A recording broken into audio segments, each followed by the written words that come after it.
the town's carbon footprint. So let's go on to the next slide. So this is just a capture from if you go onto the town website and look at community choice aggregation for the town. This is just a typical slide here. We have a slightly greener, we have a greener option with 20% additional renewable. That costs instead of 9.318 cents per kilowatt hour, a little over 10 cents a kilowatt hour. That's what we're talking about. Let's move on to the next one. So what we're really thinking here, and we've talked to the consultants about that, what the consultant said is that people don't opt into default. People take the default for the most part, and they don't opt up or down a lot unless they have a strong motivation. That's usually a small percentage, even if you promote it a lot. So if we want to help improve the carbon footprint of the town, we thought the option might be to have the default plan have more local green electricity than the state requires, and then provide two options for people who are very cost sensitive. We could say, here's a way to opt down to the minimum, which will be slightly cheaper. And for gung-ho environmentalists, like maybe some of us on this call, if we want up to 100% local renewable plan, we could do that too. So we'd have a three-pronged plan.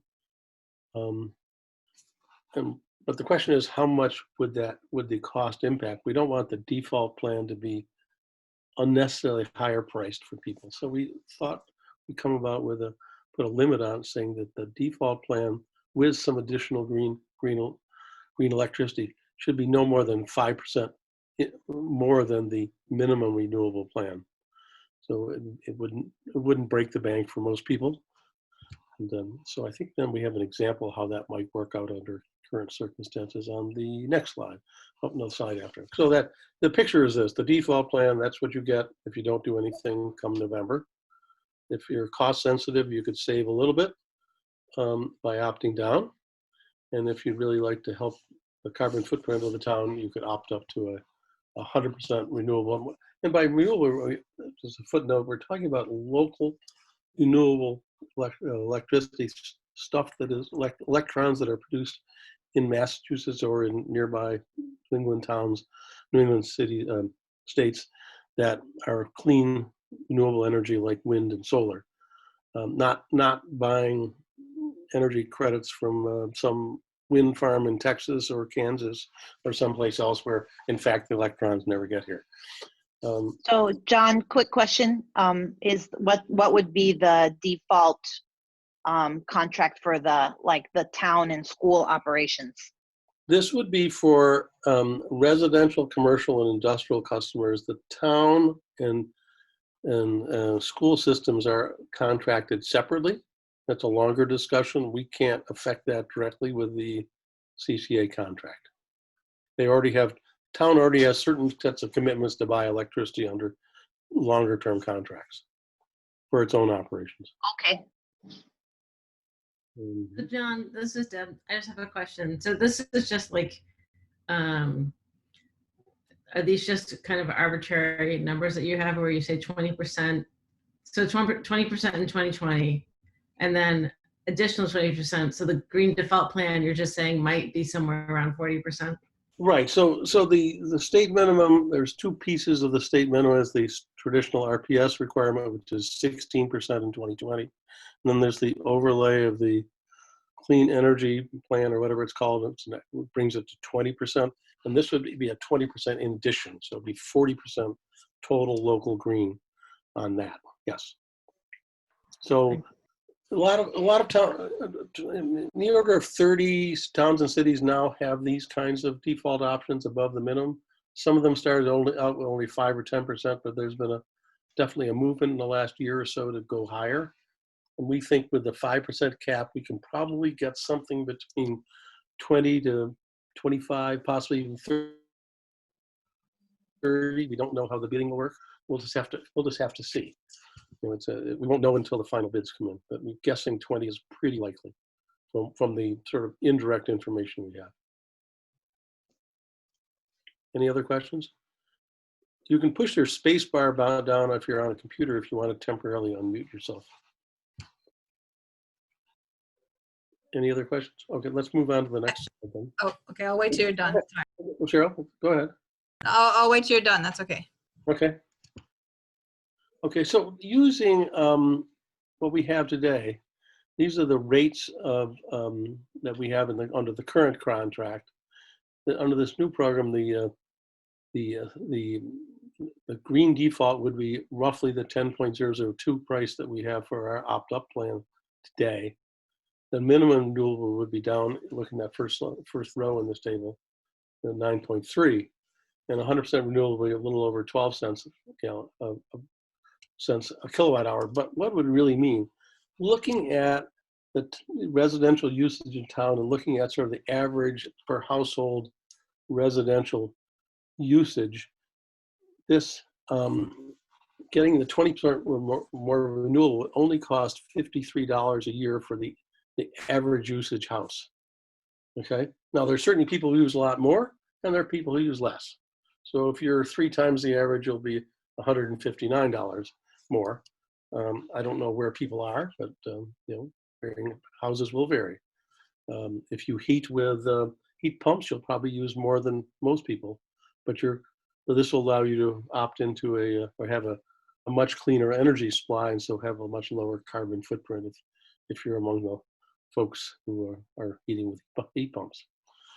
All right. So if we think it's a moderate cost that most people will not have a problem with, and it's a good first step to help reduce in the next year or so, or begin to make significant steps to reduce the carbon footprint of this town. And it's still less than the National Grid base rate. Typically, we think the National Grid basic rate in this year, given the current price now and when they'll shift to a new price, I think in May. This is the average price of those two parts, which is 11.9. So you could buy, basic 20% local renewable electricity from National Grid for 11.934 cents, but you could do 100% local renewable under this plan for only like 12.062. So it's really a win under those circumstances. No. Yeah, and the green default is less than the National Grid basic by 8% using these numbers. One other thing, just on the numbers that are on the screen, these are based on the current contract. Right. One of the issues is the market is changing, and we have some indication of what the future prices are going to be, but those are confidential numbers. So we're going to continue to quote the current contracts, but what you're looking at is indicative of what we'd expect from the future contract in regard to the percentages and the $53 per year. You would not be surprised that long-term trends on prices for electrons is not going down. It's been slowly inching up in the year-by-year trends, not the short-term trends. We don't think it'll be a lot higher, but we don't know. We won't know for sure. We can talk about that process in a second. Any other questions on this? Yeah, I sure. have a question. So whatever prices you get with this contract, is it going to be fixed for the period of the contract? Correct. The contracts have been typically nearly 3 years long.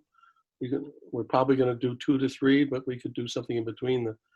The consultants will make some recommendations on that also. So you end up with, it'll go through all of 2021 and presumably all of 2022 into 2023 most likely. But individual residents can start with the green default, do that for 6 months, and then if their economic conditions change, they could go to the minimum renewable. And then if they get, new money somehow, they get a job or something, they can move back to the green default. So an individual can move anytime. The contract with the energy suppliers for the town is what John said, 2 to 3 years. Right. So people can move in and out at any time, but we moved into the default by default, but they can move up and down, or if they decide they want to do something totally different, they can certainly do that, not a problem.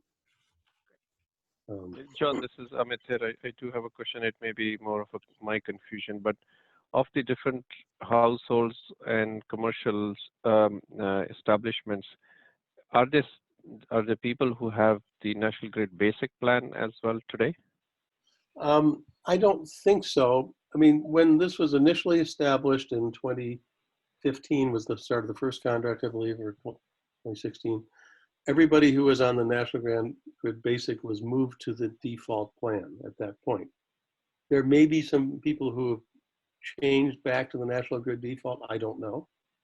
We're not aware of, but my understanding is there may have been mistakes that not everybody was moved because it's a process.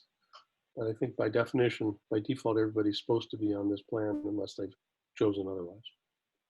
Yeah, and the reason I ask this is because, this is one utility a lot of people don't put, a lot of attention to is where they are getting it from.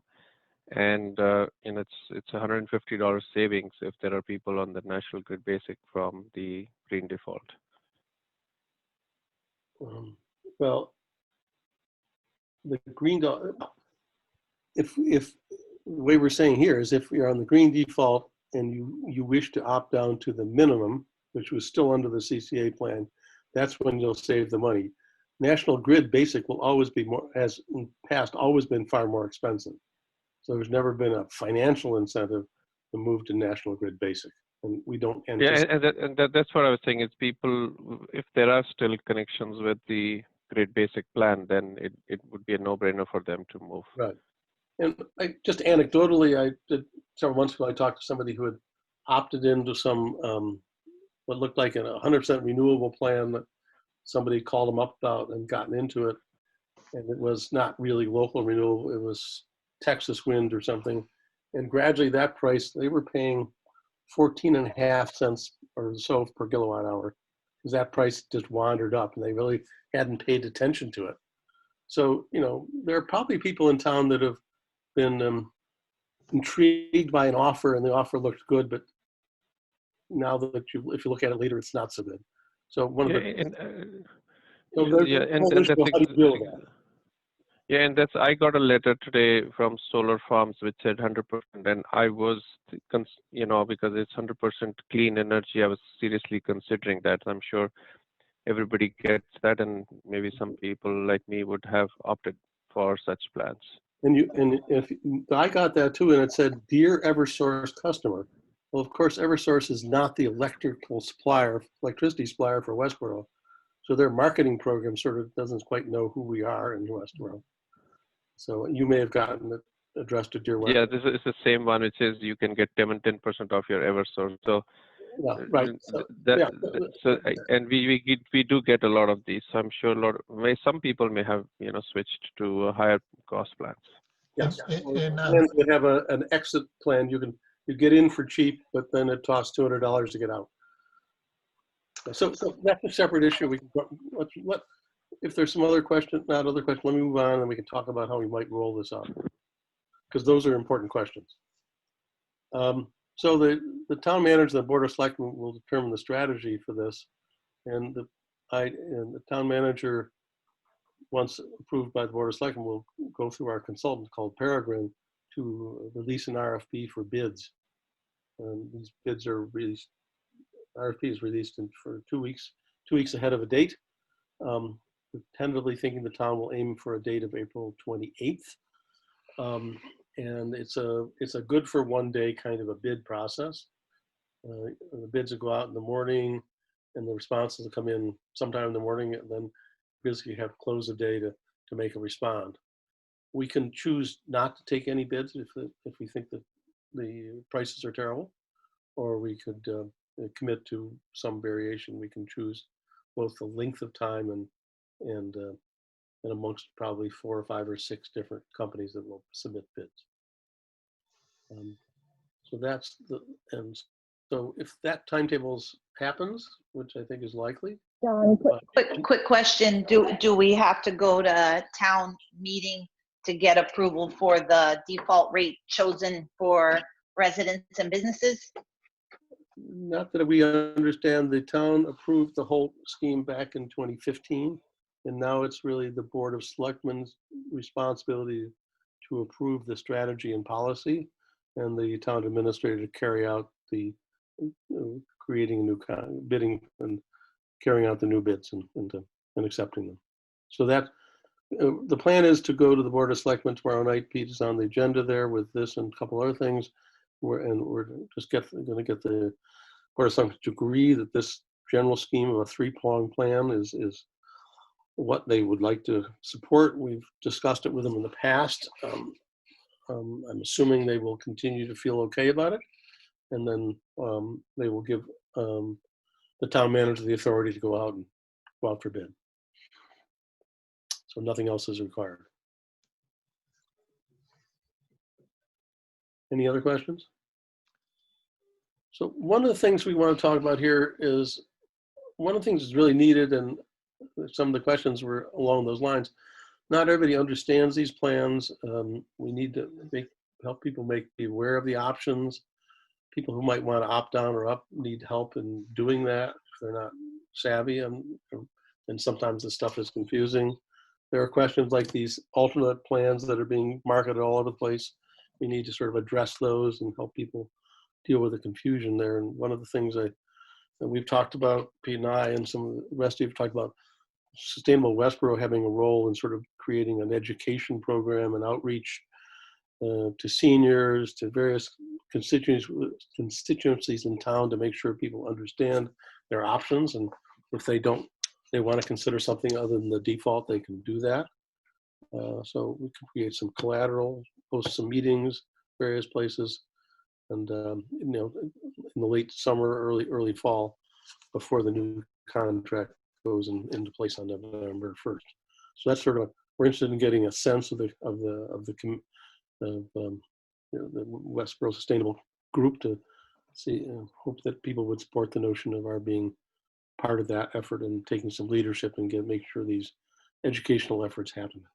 So I had a slide coming on that, John. I was going to drill Okay. into that a little bit more. I'm sorry, I hadn't looked ahead in the deck. My apologies. Okay.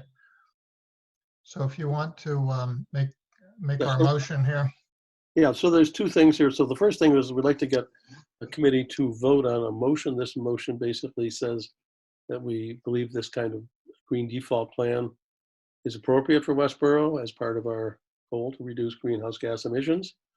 And we recommend that the default plan contain 20 to 30%, what's now formerly known as Massachusetts Class 1 renewable content, provide this be accomplished without increasing the average household cost of electricity by more than 5%. And then we recommend that we have a opt-down and opt-up option for people, and that's the final sentence there. Take a moment and look through this. I think this summarizes what we presented in the last few slides. The notion would be to take this and have this group vote to support this, and we would use this tomorrow night, present this to the Board of Selectmen as evidence that this committee is supportive of this idea and thinks it's the right thing to do. Any questions? I'm wondering what the actual motion should be, John, for us to vote on. Is it just the first paragraph? Or is our motion to follow, to provide this advice to the entire board, all three paragraphs? That was the proposal, all three paragraphs. Okay, well, I would move that we present to the selectmen the recommendations outlined in these three paragraphs at our meeting with them tomorrow night.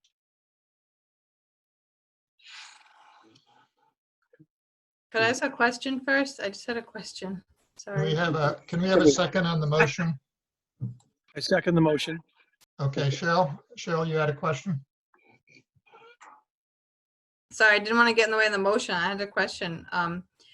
So you said you weren't sure of the pricing exactly, but you say in the text here that provided this can be accomplished without increasing the average household cost more than 5% per year. So you're pretty confident that you can bid and achieve that? You won't have to go back and revamp the 20-30% too much? Well, the sort of, we have sort of we have some rough information that's proprietary, but via the consultant saying that it looks like where the bids are coming in right now would allow us to be there. They're not going to say in 2 weeks it's going to be there, because obviously the market could change in some way or another. But yeah, so we're relatively confident that we'll get something that allows us to go to 20 or 25, possibly even 30% extra. So We just don't know until we hear the bids. if we look at this table here and it was the same as the current contract, it'd be 2.9%. So we're saying that it could be even more expensive for renewable energy than the current contract, and we'd still be at 20%. We have seen some preliminary pricing that says that we're going to be in that price range again for renewable energy. So we are quite confident that we can be 20 to 30%. And that the real guiding thing should be what is the cost to the consumer on their annual electric bill. So this was the motion we proposed. Is anybody feeling that the 5%, I mean, I think the 5% is reasonable. It's somewhere in there. Making it a lot larger seemed inappropriate, at least worrisome to some people. So we thought 5% was a good stake in the ground. And I'll say one other thing. The Climate Action Plan Task Force voted on this exact motion and approved it. So it would be good to be consistent if, unless somebody has a strong objection.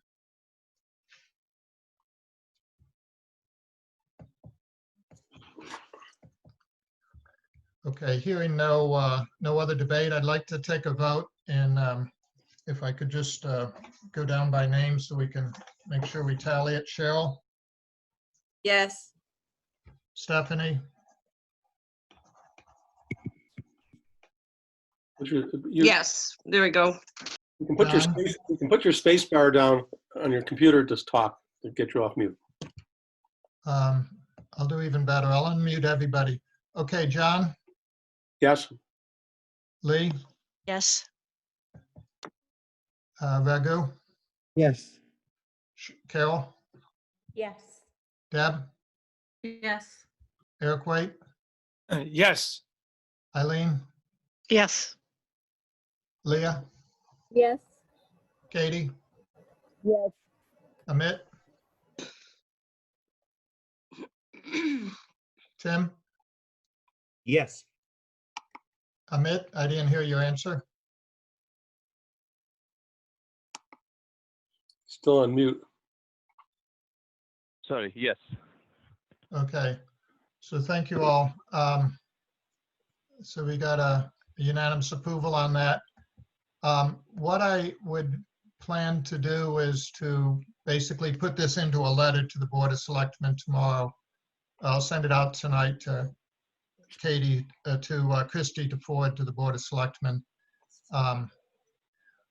I would like to have a little more discussion on the role for Sustainable Westborough, and make sure that we kind of think it through and kind of get ourselves prepared for it. I see kind of three parts of it. One is our kind of technical interface to Peregrine and the town manager in regard to the contracting process, technical things like when the registration site goes live, what are the exact mechanics of changing the plan so that we're educating people correctly, what are the metrics, how many people have opted up or opted down, and so forth. So there's this interfacing to the consultants and to the town manager, town administrator is the town staff that's responsible for this. The second area was what John was alluding to, was the education and awareness. I think there's in talking to to the Board of Selectmen and to Shelby in particular, who was the select person identified to work on this, there was a great deal of sensitivity in regard to the cost impact to low income and seniors and the importance of the education and awareness program. And I felt that Sustainable Westborough would be able to do this, and I want to have that discussion. I think the methods of getting information out, we need to have somebody who puts together a plan. It can be through the senior center, youth and family services, town website, social media, all these different ideas here, electronic signboard. Somebody needs to develop the messages and the content for the education and then have a plan for rolling it out. When the material will be available, if there's going to be webinars or workshops or PSAs on Westborough TV or whatever, there needs to be a program structure around it with dates and deadlines and reporting on the progress. So I wanted to have a discussion and see who would be interested in being part of this and kind of what role you would see yourself playing. And if you think what I have on the slide is the right way to look at it. But I think it's important that we take serious the commitment we're making to provide this education and awareness.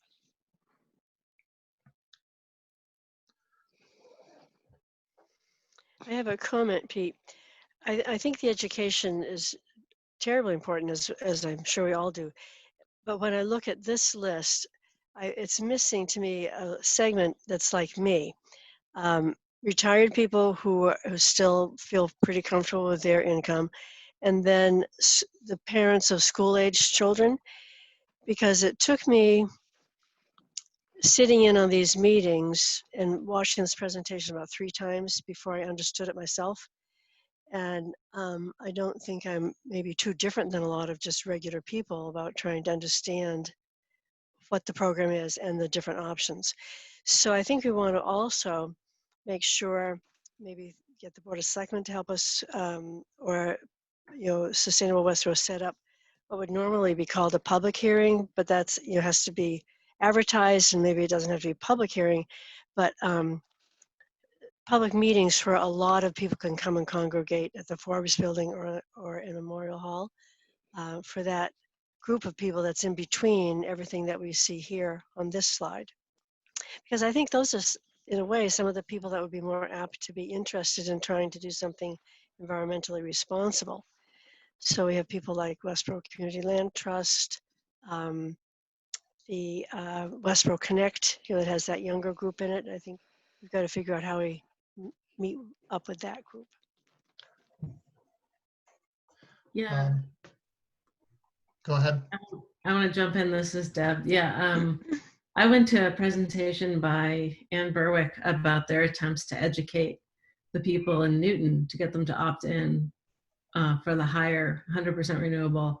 And the net result is like they probably, I think it would be good for us to talk to her and her team, because they did so many different, I mean, they really pushed opting up in a way that almost no towns have done, and they still got very few people that actually engaged with it. So I think that it's important to realize that most people will not opt up or opt down.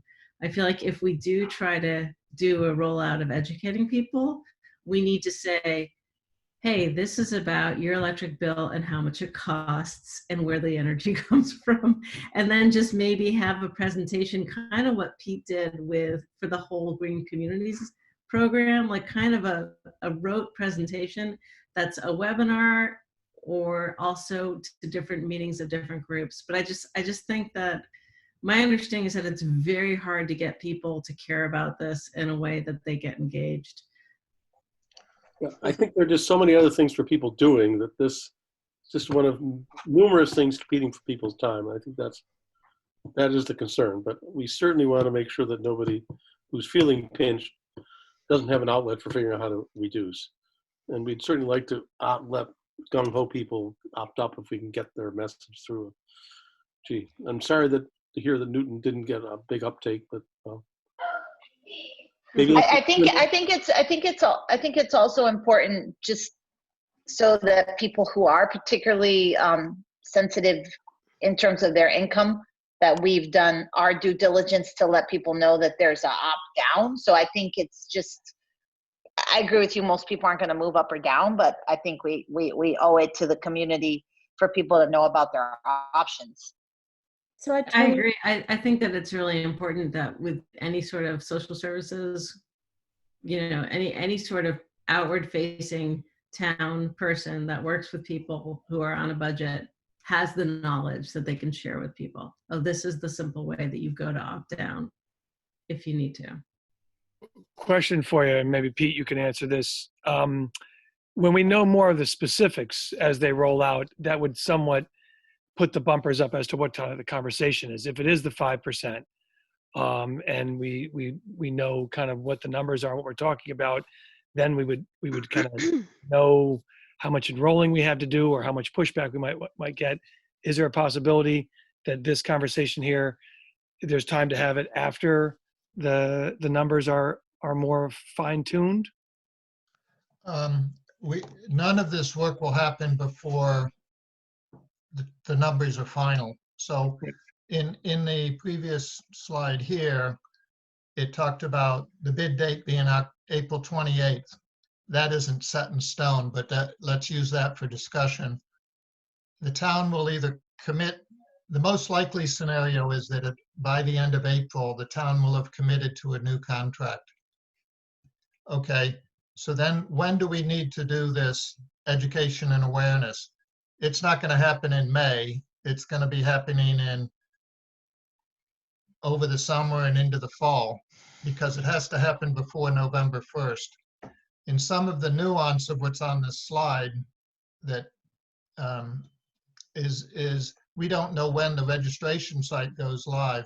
There's no sense doing any sort of these public hearings and educating people until the registration site has gone live. And we need to understand the exact mechanics of where do you click on the site, and if you're going to be telling people, okay, it's easy to opt up or opt down, go click, click, click here and there, you have to have all of that set. Yeah. So none of this is going to happen until August or September. What I'm trying to do in this discussion is to make sure that people feel committed to doing this, and it is a project, so it's going to have some planning involved of what are the things we're going to do to help people opt up, encourage people to opt up, make the sales pitch for those people. What are the other things we're going to do to help people who are cost sensitive to opt down? And there are two different programs and two sets of people. And I'm particularly more concerned about the ones who are cost sensitive and need to opt down as we roll this out. Over time, over the next year or two, we can work on the opt-up side. But the first phase thing that worries me is the cost sensitive people, to make sure that they don't feel surprised or that it's causes them a problem economically. I think the numbers are small, but not everybody will. How do so it's obvious to reach people at the senior center. You know, we could even do over the summer a couple of, you know, the lunch things where you go with a computer and you actually sit with people while they opt down. But like, how do you reach all the people that are having financial difficulties outside of seniors? Like, besides parents, you know, Westborough Connects or whatever. I don't, like, how would you target those people? I don't know. It's a simple answer, but I put up Youth and Family Services. They might know. In the food pantry. The food pantry, absolutely. Yeah, can I also add that, you know, there are families in the Westborough school system where English is not their first language. So at least for parents, you know, we might need to make a special effort on their behalf. I wouldn't bank on us being able to gather in any kind of situations, even over the summer. I really don't think that's going to happen the way this is going, because they're talking about having another peak of this in the fall. So I don't see how they can let people be getting back together in big groups in the interim. So I just think we should bear that in mind and try to gear this education process more through virtual and media and, you know, the newspapers and all of that. You know, the food pantry, definitely posting notices in places where people are actually still going. But I wouldn't center anything on meetings with people. I tend to agree with that. It's hard to predict the future, but I have the same sentiment that large meetings are They're not going to be happening for a while. for the virus reasons, and also I don't think the people that are the other than the senior center, I think I don't think you're going to attract a lot of low-income people to come out to a public hearing to discuss these types of topics. Well, you know what? Pete, I think a really good place an easy way to get the information out, and we already proved this with the flyer that we did for the waste survey and the recycling info, is just also to include it in a town mailer that we know a lot of people are going to open up, like your water bill. Right. Once the time comes. And Westborough TV will very it's very helpful in putting the same program on, and several times a week you can watch it. So if we have a presentation about what this is on Westborough TV, and on our town website it says go to the Westborough TV and watch this presentation about your electric bill, that can be the same thing. It can be up there for weeks on end. Okay, I think this is great discussion. What I'm looking for is who would be willing to be part of the team that puts this together. I'd be happy to help. I don't know that I could completely dedicate myself to another committee or a subgroup because I'm already on quite a few. But I would be certainly happy to be a body to help once everything gets put together and you need to help distributing it or whatever. I'd be glad to help out too. This is Eileen. And I'd be glad to be with the group so that we keep the Board of Selectmen, involved and advice I can bring from that point of view. So would it be helpful if I kind of summarize this and make a kind of rough plan and then send it out to all the people that just said that they might be a part of it, just to look it over and see if anything's missing or Other ideas? Yeah, sure. Eileen, is that okay? That sounds great. Yeah. Yeah, do that. I would like to help too. I'm not sure exactly how much more involved my responsibility with the Green Communities Grant will be, but assuming that should be lighter after we turn it in, I'm happy to help. I have some good resources for that. Great. Okay. And I believe, John, you're I'm in. You're still in. I'm in. So I heard 6 people say they'd be involved in certain ways. And thank you, Carol. I think you were going to kind of come up with some sort of a framework, use this slide or use whatever you think and start a discussion. That'll be very helpful. Somehow we have to make the message exciting for those who'd be willing to change and reassuring for those who would be worried about it. So you got sort of 2 major messages we have to get out. Yep. Yes. Well, I know when I just switched to this like a year and a half ago because I didn't even know about it until I was on the Sustainable Westborough committee. So all of the plans out there that I was calling about every 6 months or so were way more expensive than what you guys offered, even with the default costs. I was paying 13 to 18 cents per kilowatt hour. So switching over to this in any category was saving me a ton of money. So there's your first quote, Carol. One of our customers has said. That's right. Stephanie from Westborough says. Yeah. Okay. Can I say one more comment? I think that in this particular subject, like what Stephanie said, I mean, I also we have no idea how the energy supply works in town. And there are all these subpar companies that blitz you with their calls and their media and stuff. And those are the ones that, for example, the state attorney general is investigating because once you sign up, they keep changing the prices and then you can't ever get in touch with them when you want to cancel or change or whatever. So having something fixed price that's, you know, is going to work, that the town is doing for you, is a great thing, but people have to actually know how it works and know about it. So just at a very basic level, there needs to be a lot of education about just how it works. Yeah, there is, John and I'd had this discussion and exchanged some content on it, of predatory behavior by some of these energy suppliers. And they use the same types of words of choice and community and stuff. So it can be really impossible for the average resident to figure it out. So we need to kind of come strong with, you know, the town brand and stuff on this, that this has been vetted by the town for the benefit of the residents. Good discussion. Any final things, or I'm ready to move on unless somebody has something else on this. Very Okay. good. Thanks, everybody.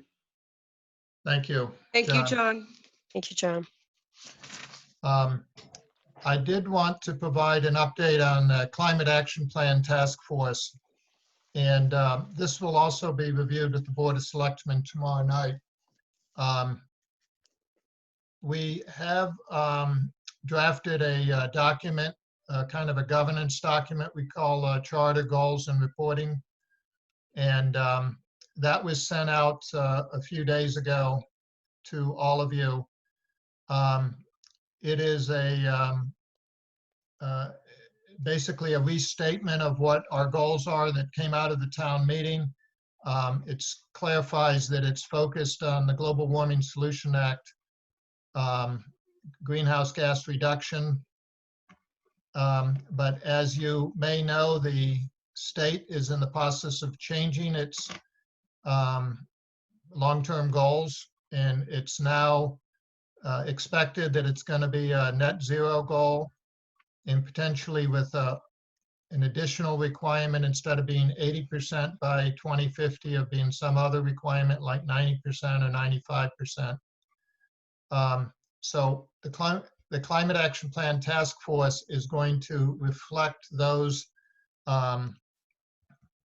Let me actually flip over here where you can see it a little better.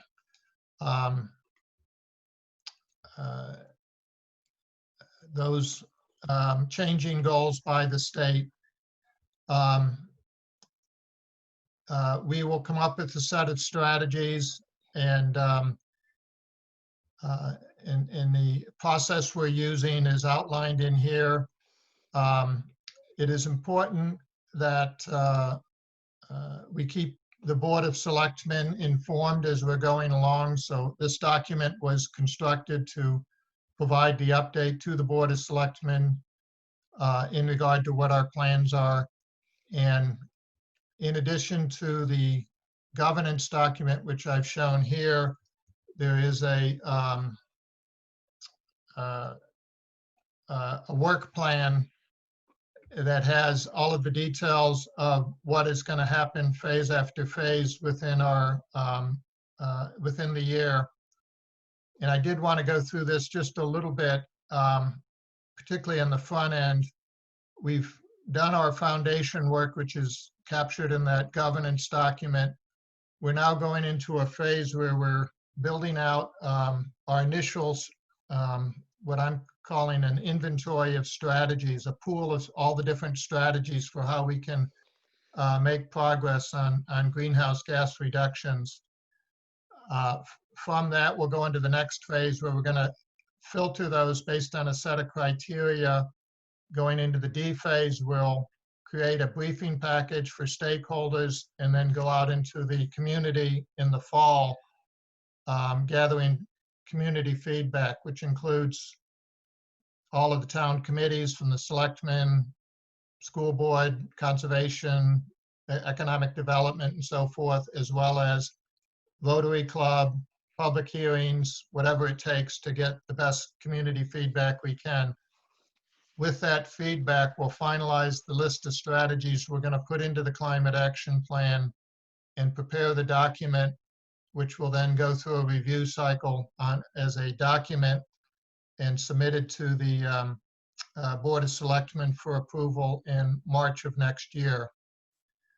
The key thing I wanted to bring up This shows the cadence of how we're keeping the Board of Selectmen up to date. I won't go into detail on this.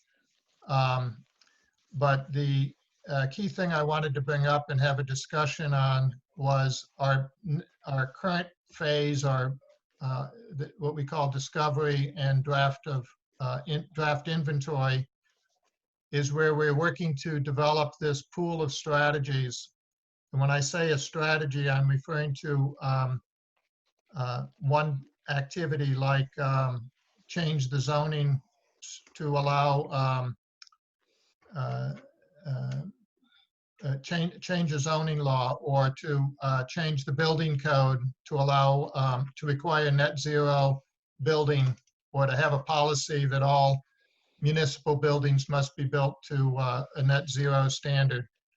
Those would be examples of strategies.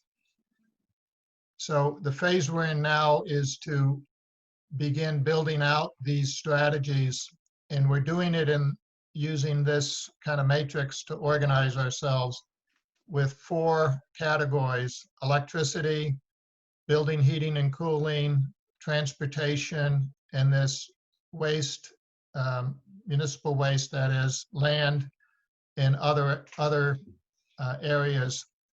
And for each of those, which are either sources or sink consumers of greenhouse gases, they can be applied to the municipal sector, the residential, commercial, or industrial. So what I wanted to put out into discussion here is, as people who've cared about the environment and been involved in this process from the beginning, I believe many of you probably have ideas for programs and activities that you'd like to see the town take on. And so I'm opening it up and encouraging you to submit your suggestions, and you can send them to me.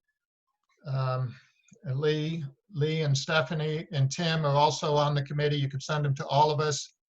But please give your thoughts to what programs and activities do you think the town should be taking on. The phase we're in now is in collection and getting as many ideas as we can. And as interested parties and knowledgeable people in this domain, I'm inviting you all to participate in this and to send us your ideas. I kind of ran through that very quickly. Is there questions you have on what I just stated? Let me unmute everybody. I think, Lee, I think you were trying to talk. Okay, you're unmuted. No, she's not. She's still Okay. getting. It might be kind of daunting to think that you're supposed to come up with suggestions in this matrix, but if you go to any of the climate action plans from towns around us, Lexington, there were several others that Pete has sent to the Climate Action Plan Committee as good websites to look at. There are hundreds of suggestions. So it's kind of fun to go through them and think, gee, actually, we could do that in Westborough. So the more eyes that look at those plans that have already been established by towns that are doing a good job is a helpful way. Because it's almost impossible for any one of us to look at every single of these good towns' plans, because some of them are like 30 pages long, you know, in these different categories. So if you look at them, you might think, gee, I think that would fit us perfectly. Certainly there's a school of thought that I've talked to other towns, and when you talk to enough of them, it feels like all the towns have the same set of ideas. And so I think we can certainly leverage many of those other towns' ideas. And what Lee has just suggested, I think, is a great approach. But also feel like, as you've advocated for environmental issues over the years, you may have some of your own ideas. And so as a way of kind of thinking out of the box, if you go to those websites, you may pick some that particularly appeal to you. You may have your own ideas. Whichever source I'm just encouraging people to participate and submit ideas. And when I say submitting an idea, it doesn't need to be kind of fully developed. It can just be a few sentences like, I really think that we should be doing more of, and write a couple of sentences. Mass transit, more solar, every building should have solar, we should do whatever your ideas are. I think it's a way to get ideas. So yes, go to other websites, go to the state. The state has some great websites with ideas. Organizations like Sierra Club have great ideas. So I think we should harvest all of those, and please send them in and feel like you're part of the process. That was the purpose of that little quick update. Any Pete, is other? there a form, or we just send it in an email? Just send it in an email. Okay. Couple sentences. You don't have to put it into this matrix or anything. I'll figure out how to put it in the matrix. What we're doing now is just collecting ideas that people from town are suggesting we should be doing.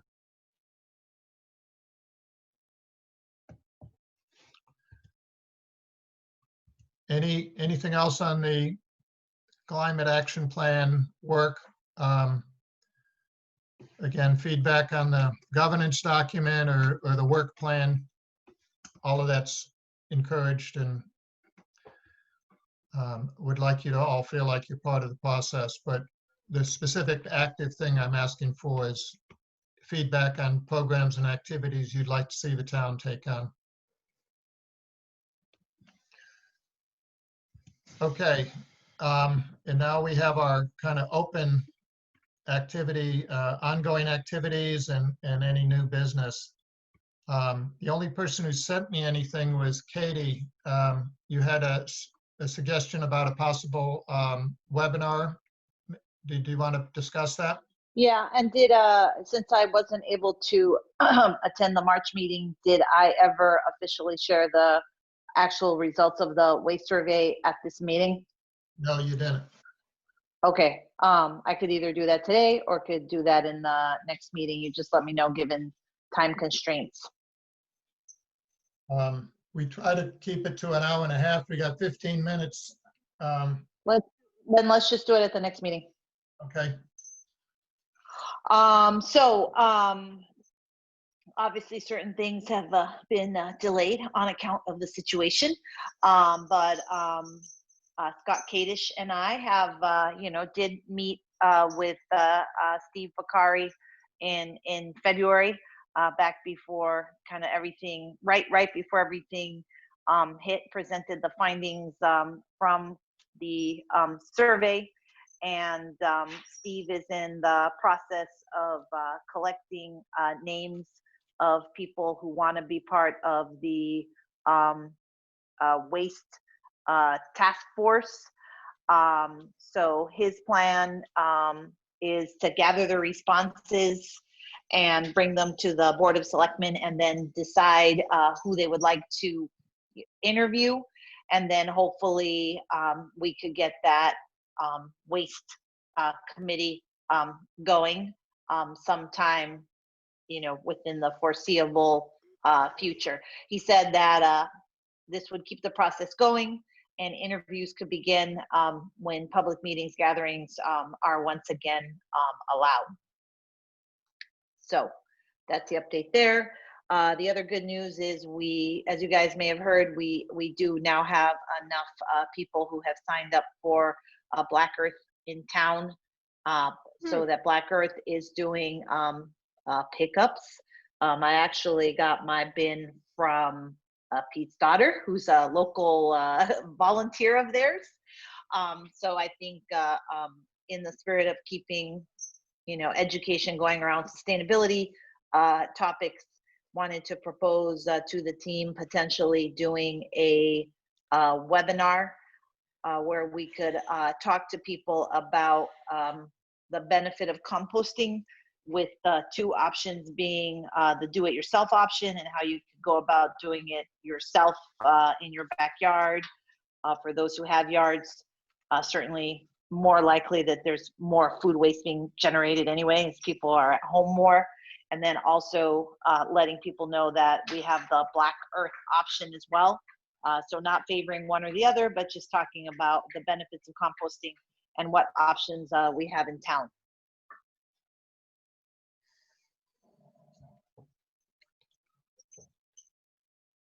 So I think having a webinar is a great idea.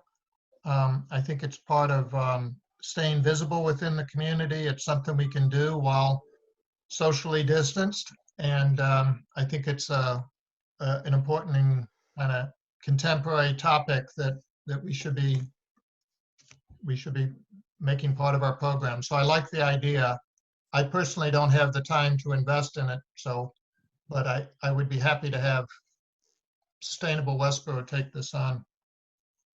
Yeah, I'm just looking to see who might be interested in collaborating with me on this, and then we could take it from there with anyone who's interested in getting this done. Katie, this is Amit here. I can work with you on this. Okay. This is Carol. I'm happy to work with you on this too, if you want. Okay. What's your time frame, Katie? I think it's kind of TBD, team members' availability, but I was thinking, usually with these things, you need like, when we do webinars at work, you usually want to give people like 2 weeks advance notice, usually is best practice, 2 to 3 weeks. So, if we had a meeting this week and we decided we would move forward, I could say that we could be doing it 2 to 3 weeks from now. So, I mean, hopefully best case scenario, beginning of May. We already have somebody who could, speak to the Black Earth side of the house. And I think we just need to get somebody who's a reasonable, Carrie could speak to, Black Earth option. And then we just need somebody who could speak as a reasonable expert for do-it-yourself composting. And then it's just, then we have to, promote it. Okay, I'm working on another webinar that I'm presenting on the 25th of April. So I'm not sure that I can work in that time frame. When you said Carrie, are you referring to my daughter as presenting? Yes, she said she could be one of our presenters, assuming it worked with her schedule. Okay. As the, talking about the Black Earth option. Okay. Yeah. All right. So Amit, Carol, anyone else, or that'll be the sub team, and I'm sure Scott will be involved as well, who's not in sustainable. I am always ready and available to help out any way I can with any of these groups. I just want to be careful about committing myself to too many of them so that I'm scattered all over the place. But I'd be more than happy to help too. Sure. Awesome. The Westborough Garden Club has, in the past anyway, had a series of speakers, not every month of the year, but they had a really good speaker on home composting. So I will reach out to them and see if anybody remembers who it was, but they came with a slide presentation and very easy to understand instructions and the scientific basis of that composting. Would be great. Great. A garden club type would be awesome. I'll check on Took a class at Assabet last year, and I have a couple of pages of very detailed notes of what that guy instructed. So, Cool. I'd be happy to help. Yeah, I mean, honestly, the way these things work, you want to keep them short. So I figure we deliver, like 30 minutes of content, and then just leave the rest of the time for QA. And hopefully everybody is wrapping up on this, 45 minutes. So, less is more in these things. Leah, if you do know someone, Westborough Garden Club, Stephanie, glad you have some intel you could share. And I'll schedule a quick call with interested parties, and we can take it from there. Okay. And then Pete, just put me on the agenda to review the waste survey at the next meeting. Will do. Thanks.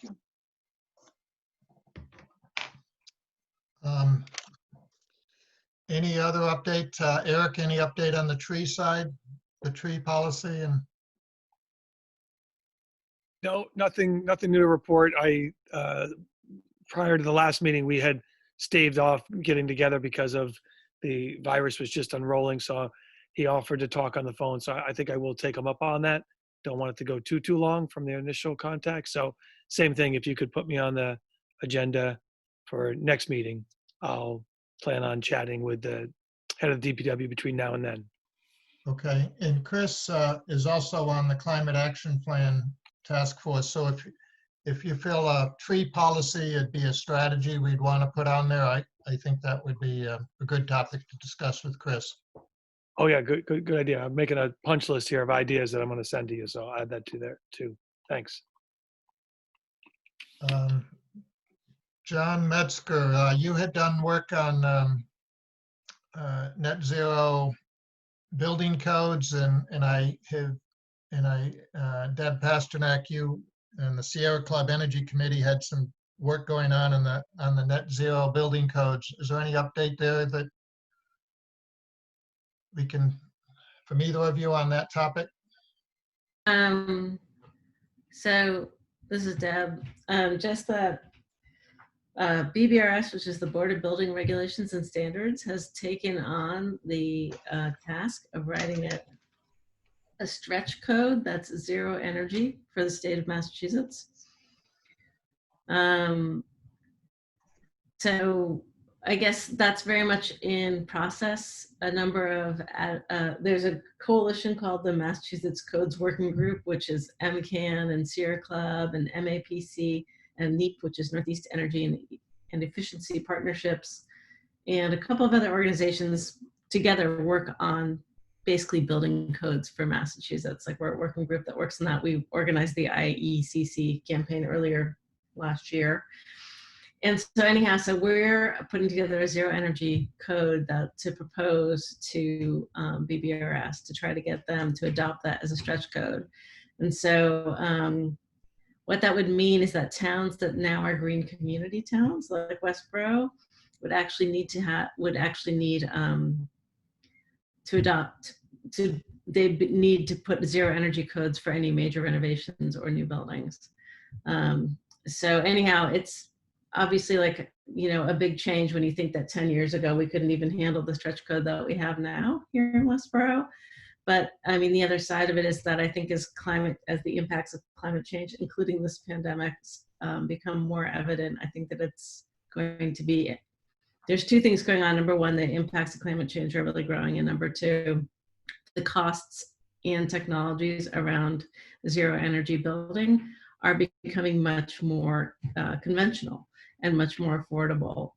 So I think between those two things, that it's not going to be as big of a stretch as it seems to say to do zero energy code for new buildings. And so that's kind of the update, is that we're working on bringing a zero energy stretch code to Massachusetts. And just because that kind of fits in this climate action plan strategy discussion also. Is that done through regulatory changes only, or is there legislative action needed? So there are two proposals. One is so before the legislative session got co-opted by the COVID-19 outbreak, there was a moving bill, a bill that had been voted out of the TV committee that did also propose a zero energy stretch code. But that is in limbo along with the rest of the legislative session right now, while everything's focused on COVID-19 response. But I think kind of because of the pressure that the legislative bill put on BBRS then decided to take on to write their own zero energy code, which really is their job. And on top of this, if you look at the Baker administration's December 2018 Comprehensive Energy Plan, part of that plan is getting buildings either to zero energy or pretty much to zero energy, which means not using any fossil fuels to power buildings. So even Baker administration in 2018 realized that this had to happen. So BBRS, my point being, BBRS as part of the Baker administration should have been bringing this on already, but it took pressuring through the legislature to get them to actually move on it. Now our job is to make sure that what they're moving on is actually a real zero energy code. There are a couple of competing codes that are being introduced, and we're trying to make sure that the code is actually a really robust code. Again, these technologies are now very possible, like Lee Emery's son or son-in-law, I think it is, their house is a zero energy house.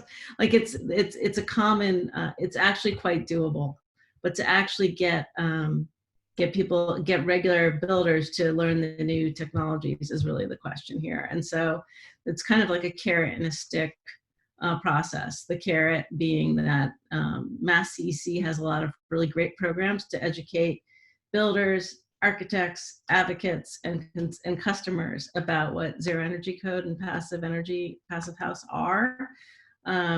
So there's that's kind of the carrot, like, let's show you and let's incentivize it. And then the stick is that, like, well, if you want to keep on getting these efficiency grants, you actually have to enact this in your town. So there's kind of both options going on with trying to bring Massachusetts up to zero energy building, which is the perspective on it is, and I think most everybody on this call knows that all of our buildings have to be zero energy by 2050. And the sooner that they're zero energy, the better off we are in terms of the impacts of climate change. So we're just trying to make ourselves start doing it now instead of putting it off and having to retrofit more new buildings.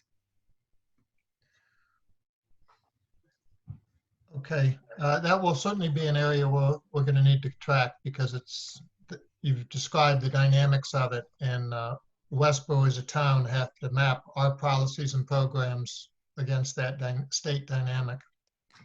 Yeah, I think that it would be really good to take that Mass CEC program and bring that to the builders that we know. Like there's actually a really good program that teaches people about these technologies and building practices. And just to let you guys know, USGBC, United States Green Building Council, Massachusetts chapter, put out a study maybe 6 months ago that showed it might be a little bit more to build a house to zero energy, but certainly over the life of the house, you save much more money because you're not spending all that money on fuel costs and heating costs. Excellent. Thank you, Deb. Any other updates on any of the open topics we had, or things you'd like to add? Open-ended, anything you'd want to add to the meeting? On an ongoing basis, I'm always going to have this kind of new business category. So if there's something you want to bring to the meeting, send me a note, and we'll always have a slot at the back for new business. Okay, it's 8:31, and we'll wrap up the meeting at this time. Move for adjournment. Anybody? I move we adjourn. I second. All in favor? Yep. Yes. Aye. Yes. Very good. Thank you. Appreciate. Thank you. Thank you. Nice seeing Peter. everyone. Thank you, Yes, everybody. nice to see you. Yes. Thanks for leading the meeting, Peter. You're welcome. Please stay safe, everybody, and look forward to talking next month. Yep, Okay. you too, Pete. Hey, good night, all. Good Good night. night. Take care, everybody. Bye.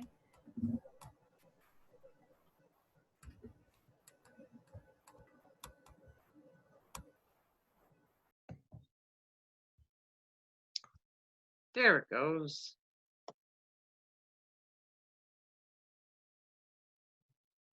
All right, thank you, Peter. Got it. You all set? Okay, very Yeah. good. Thank you. I'll end the Alrighty, meeting. I'll have it posted by tomorrow morning.